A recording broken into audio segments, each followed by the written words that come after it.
최근 미국에서 게임스탑과 관련한 이슈가 국내 주식시장까지 요동치게 만들고 있네요. 워낙 핫한 이슈이기도 하고 크게 보면 기관과 펀드 등이 판을 짜놓은 불합리한 금융 시스템에 대한 반발이라는 점에서 구조에 대한 개혁의 요구라고 볼 수도 있을 것 같습니다. 그럼 어떤 내용인지 한번 살펴보겠습니다. 게임스탑은 미국의 오프라인 게임 유통업체입니다. 신형 콘솔 플레이스테이션 5와 엑스박스 시리즈 X가 출시되고 게임스탑의 이 사진에 라이언 코언 등 새로운 사람들이 합류한다는 소식 등이 호재로 있었습니다. 이런 호재로 인해 주가는 4달러에서 20달러로 상승하게 됩니다. 하지만 코로나19로 인해 패키지 게임의 디지털 판매 비중이 증가하고 있는 시장 상황 속에서 오프라인 게임 유통이라는 특성 때문에 장기적인 전망이 좋은 기업은 아니었다고 볼 수 있습니다. 이렇게 전망이 불투명한 회사가 주가가 뛰자 유명 헤지펀드인 멜빈 캐피탈은 5천만 주를 공매도 하고 펀드와 기관들이 여기에 가세하게 됩니다. 그런데 주식 분석 이후 해당 기업의 공매도 총액이 시가총액 최대치의 140%가 넘음을 투자자들이 확인하면서 공매도가 빌려서 갚아야 하는 금액이 현재 시총액을 넘어서는 상황이라는 것을 알게 됩니다. WSB는 우리나라로 치면 DC 갤러리의 주식길이나 영향력 있는 주식 카페 정도로 보면 비슷할 것 같은데 레딧이란 라이트의 혈개념인 주식 레딧의 유저들이 공매도가 과하다는 사실을 퍼뜨리면서 게임스탑의 주식 및 콜옵션을 집단 매수하기 시작합니다. 지금까지를 요약해보면 1. 시장의 주식이 한정되어 있음이 명확한데도 공매도 세력의 과도한 공매도 시도가 노출되면서 WSB의 유저들이 공매도 포지션을 알게 됩니다. 2. 여기에 대해 반감을 가지는 개인 투자자들이 이 사실을 WSB 사이트에 알리면서 개인들이 매수에 참여합니다. 이는 단순한 공매도에 대한 반발이 아니라 금융위기 때부터 있었던 월가에 대한 반발심 누적이 쌓여 있었다고 볼 수 있습니다. 3. 여기에 여론을 움직이는 특정한 사건이 발생하고 다른 개인 투자자들까지 동조하면서 대동단결하게 됩니다. 여론을 움직이는 특별한 사건은 어떤 것이었냐면 예전에 공매도 때문에 괴롭힘을 많이 당했던 테슬라의 오너인 일론 머스크가 나와서 집, 차는 소유 못하면 못 파는데 주식은 왜 파냐? 라는 이빠른 소리를 하며 많은 개인들은 이 말에 커다란 호응을 보냅니다. 여기에 억만장자 투자자 차마스까지 가세하면서 그동안 헤지펀드들이 행한 행실에 대해 강력한 비판을 하게 됩니다. 차마스는 CNBC와의 인터뷰에서 최근 사건은 단순히 주식으로 돈을 버는 문제가 아니라 기존 제도권에 대한 개인들의 반발이라고 표현했습니다. 인터뷰를 보면 진행자는 과열을 방지하는 공매도의 건전한 기능을 강조하려고 하는 게 보였는데 차마스는 기관은 공매도에 레버리지 쓰면서 이들이 무슨 권리로 과열을 방지하냐? 그냥 헛소리 하지 말라는 논조의 대답 내용이었습니다. 또한 인터뷰 전에 자신은 콜옵션을 사서 이미 청산했으며 수익금은 기부 예정이란 전제로 인터뷰를 시작한 것이 인상적이었는데 지금의 공매도 전쟁은 단순하게 돈 때문이 아니라 명분을 확보하면서 차분히 얘기하는 것을 보면 꽤 준비된 사람으로 보이더군요. 일반적으로 주식시장에서는 개인 투자자들의 성향이 하나로 통일되기 어렵기 때문에 이와 같은 일이 벌어지기는 쉽지 않은데 이번 사태에서는 위 3박자가 절묘하게 맞아들어가 월가의 기본적인 공매도 전략을 거대하게 좌초시킨 경제적인 대사건으로 발전한 특별한 케이스로 보입니다. 게임스탑의 주식 매수에 유명인과 외부의 개인들까지 가세하면서 20달러이던 주가는 300달러까지 무려 1700%가 폭등하게 됩니다. 1월 28일 오후 7시에는 주가가 무려 500달러까지 치솟았다가 현재는 325달러 선에 머물러 있습니다. 공매도 전투에 참가한 이들이 주가를 엄청나게 올리자 공매도를 때리던 기관이나 펀드 등의 세력들은 20달러에 판 주식을 300달러를 주고 비싼 값에 사서 되갚아야 하는 상황에 처하면서 일부 헤지 펀드들은 파산설까지 놔두게 됩니다. 게임스탑을 공매도하였던 멜빈 캐피털 등은 큰 손해를 보았는데 멜빈 캐피털은 연초에 있던 자산의 30%를 소모하는 등 엄청난 손실을 입게 됩니다.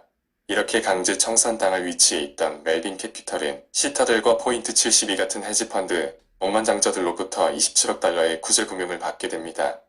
이들이 멜빈 캐피털을 도와준 이유는 멜빈 캐피털이 공매도 자금을 못 구해서 강제 청산당하게 되면 같은 길을 가고 있는 다른 헤지펀드들도 무너지면서 자신들에게까지 영향을 미칠까 봐서 도와준 것이 아닌가 하는 합리적인 의심이 시장에 있는 상황입니다.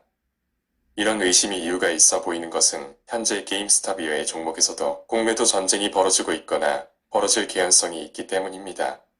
여기에 또 하나의 사건이 불타는 장작에 기름을 붓게 되는데 한국 시간으로 1월 28일 오후 11시에 헤지펀드에 돈을 빌려준 시타들이 소유하고 있는 주식 거래액인 로빈후드가 게임스탑을 포함한 몇 가지 옵션들의 매수 버튼을 없애버리는 조치를 시행합니다. 이는 로빈후드와 일부 증권사에서만 자체적으로 막은 것이기 때문에 거래를 막은 증권사 이외의 다른 주식 거래소에서는 정상적인 거래가 가능했습니다. 하지만 일부 증권사의 독단임에도 불구하고 이 조치가 주가에 막대한 영향을 끼칠 수 있었던 것은 로빈후드가 거래 수수료 무료라는 장점을 앞세워서 미국의 개미 투자자 거의 대다수가 이용하던 주식 거래 서비스였기 때문입니다. 이 조치로 로빈후드 서비스를 이용하던 개미 투자자 상당수의 손발을 묶어버린 셈이며 이 사태가 이례적으로 비난을 받는 이유도 여기에 있습니다. 기관은 맘대로 사고 팔 수 있는데 개미 투자자는 매도밖에 할 수 없는 패닉셀을 유도하는 일방적인 판을 깔아버린 것입니다.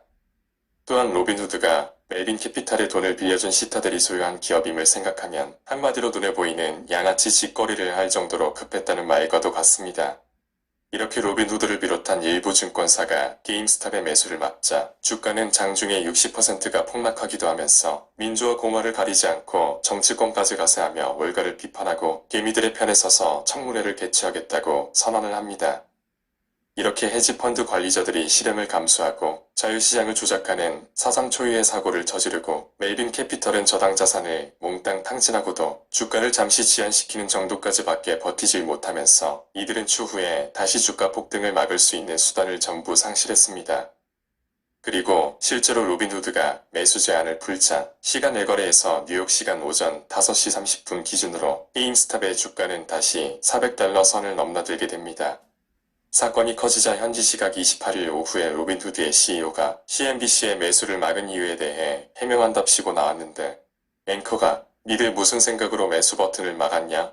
고 물어보자 로빈후드 CEO는 파는 걸 막은 건 아니니까 안 사고 팔면 되고 우리 거래소엔 다른 종목이 수천 개나 있으니 다른 걸 사면 되는 거 아님? 이란 개소리를 시전하면서 오히려 국민적인 공분을 불러일으키게 됩니다. 국민과 정치권의 분노가 하늘을 찌르자 이번 전투의 목표가 된 대표적인 회사 중 하나에는 시트론 리서치가 있는데 이 회사는 막대한 손실을 입은 상태에서 사실상 항복을 선언했습니다. 미 공매도 전문 헤지펀드인 시트론 리서치는 이날 공식 트위터 계정에 공매도 연구를 중단하겠다며 시트론 리서치는 더 이상 매도 보고서를 내지 않을 것이라고 밝혔는데 한편에서는 청문회에 앞서 도망갈 밑밥 가는 것이 아니냐는 의견도 있습니다. 하지만 이들이 현재 고개를 숙이고 항복하는 척하는 건 국민적인 공부를 잠시 피해가려는 의도일 뿐 아직 전쟁이 끝난 것은 아니다 라는 의견이 있습니다. 왜냐하면 데이터에 따르면 지난 7일간 게임스톱 주식에 대한 공매도는 불과 8% 감소한 것으로 집계됐으며 이는 게임스톱 사태에서 개미들이 이미 완승을 거뒀다는 세간의 인식과는 다소 온도차가 느껴지는 대목이기 때문입니다. 이제 다음 주부터 기관과 펀드는 공매도한 주식을 채워 넣어야 하는데 주가에 따라 손실이 천문학적으로 커질 수도 있으며 손실이 커질 경우 헤지펀드 연쇄 파산 등 파장이 커질 우려도 있습니다. 또한 개미들이 타격을 입게 되면 기존 시스템에 대한 저항이 생길 수도 있는 상황이라 다음 주 가장 주목해야 할 사건이기도 합니다. 최근 우리와 아시아 주요 증시들의 주가 하락은 손실을 입은 헤지펀드들이 증거금을 채워넣기 위해 자산을 몽땅 현금화하는 과정에서 발생했다는 의견이 있는데 조정이 필요한 시점에 적절한 원인이 되었을 뿐 전체 시장에 직접적인 영향을 미칠 규모는 아니라는 반론도 있는 상황입니다. 하지만 추후 사태의 전개에 따라 우리 증시에도 큰 영향을 미칠 수 있는 가능성이 있기 때문에 이 사건을 끝까지 주시해야 할 필요가 있습니다. 이번 게임스톱 사태는 단순하게 전의 전쟁 내지는 공매도 전쟁으로 보이지만 그 이면을 들여다보면 다른 모습이 보입니다. 그것은 바로 기존 금융권과 금융제도에 반발하는 개인들의 울분이 터져나온 것과 같은 내용이 그것입니다. 서프라임 모기지가 발생했던 당시로 올라가 보면 당시의 상황에 대해 금융가들이 무리한 도박으로 미국 경제를 파탄내놓고 그 피해는 고스란히 일반 시민들에게 덮어씌웠다는 기억을 하고 있다는 것입니다. 그리고 그 대가로 당시 자녀세대에게는 부모가 실직하여 가정경제 파탄으로 집에서 쫓겨나는 등의 기억이 생생하게 남았는데 금융권은 천문학적인 구제금융을 통해 자신들의 배를 두들겼을 뿐더러 현재의 극심한 빈부격차의 여파는 그 때문이라는 인식이 팽배해 있습니다. 매수 삭제 버튼을 보는 시각 특히 이번에 나온 증권거래 앱의 매수 삭제 버튼 사건은 주식시장이 기울어진 운동장임을 똑똑히 보여줬으며 이 사건에 대한 반응으로 금융가들 측에서 현 사태를 치졸한 주가 조작 같은 언론 플레이로 대응한 것이 발각되며 수십 년간 쌓인 복수심에 불을 붙여버린 것입니다. 아래의 글은 WSB에 올라온 글 중 하나인데 이런 글들이 큰 호응을 얻고 있으며 그 목적이 돈이 아니라 돈을 날리더라도 기존 금융권의 파멸을 위해 함께하겠다라는 내용은 섬뜩하기까지 합니다. 한 개의 내용을 잠시 보겠습니다. 나는 서브프라임 모기지 사태가 우리 가정을 박살낸 것을 기억한다. 아빠의 견실한 회사는 하루아침에 망했다. 아빠는 집을 잃었고 삼촌도 집을 잃었다. 나는 형이 아빠를 도와 식탁위에서 동전을 모아서 세던 것을 기억한다. 그 돈이 이 세상에서 우리에게 남은 전부였다. 이런 일이 일어나는 동안 나는 헤지펀드 놈들이 샴페인을 마시며 월스트리트를 점령한 시위대를 내려다보던 것을 기억한다. 나는 절대로 잊지 않는다. 아빠는 그 일에서 다시는 재기하지 못했다. 점점 알코올에 빠져들었고 이제 껍데기만 남아 죽을 날만 기다리고 있다. 이건 내가 가진 돈의 전부이고 이 돈을 놈들이 나를 파멸시키는데 쓰도록 놔두느니 날려버리겠다. 돈 잃는 것은 나에게 아무것도 아니다.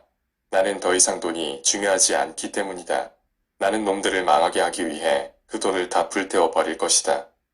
이건 아빠를 위해서이다. 이제 우리 시장으로 와보면 3월 공매도 재개를 앞두고 기관이나 언론이 뻘소리로 분위기 잡기에 들어갔습니다. 공매도를 금지하면 외국인들의 자금이 나갈 것이다 라는 협박을 일삼으며 공매도의 악은 외면한 채 주가를 적정하게 만드는 순기능을 강조하기도 합니다. 심지어 우리나라 공매도는 무차입이 아니고 차입을 해야 하기 때문에 건전하다는 헛소리를 시전하고 있는데 전산 시스템조차 구축되지 않아서 불법을 행할 가능성이 많으며 그 처벌조차 약해서 공매도 시스템이 미국과는 비교할 수도 없는 열악한 시스템을 갖췄다는 얘기는 찾아볼 수가 없습니다. 현재 공매도 금지에 대한 청원이 진행 중으로 이미 20만 명이 넘는 사람들이 청원을 했으며 공매도 전산 의무화나 처벌 강화에 대한 얘기들이 나오고는 있는데 바꿔서 생각하면 그동안 이런 것도 없이 기울어진 주식시장에서 개인들이 당했다는 것을 생각하면 미국 사람들과 비슷한 분노가 일어납니다. 그동안 우리나라 주식시장이 저평가됐던 원인은 다른 원인이 아니라 이런 기관이나 펀드의 철밥그릇 시스템이 아직까지 있었기 때문이고 이런 제도하에서는 개인들의 성공담을 만들어내기 어려웠다는 점에서 이번 미국의 사태가 남의 일처럼만 보이지는 않습니다. 오늘자 기사인데 다행히도 공매도 몇 개월 연장하니 유력해 보입니다. 개미들이 공매도를 하지 말자는 것이 아니라 하더라도 합리적인 시스템을 만들어서 운동장을 평평하게 만들어 달라는 요구를 들어주는 것이 뭐가 그리 어려운 일인지 모르겠습니다. 지금까지 게임스탑으로 시작된 이야기를 현재 시점의 우리 주식시장에까지 끌어와 봤는데 먼 미국에서 벌어지는 일이지만 여러 가지로 우리 시장과 무관하지 않기 때문에 이번 주에 어떤 결과를 가져올지 관심을 가지고 지켜보는 한 주가 되었으면 합니다. 감사합니다.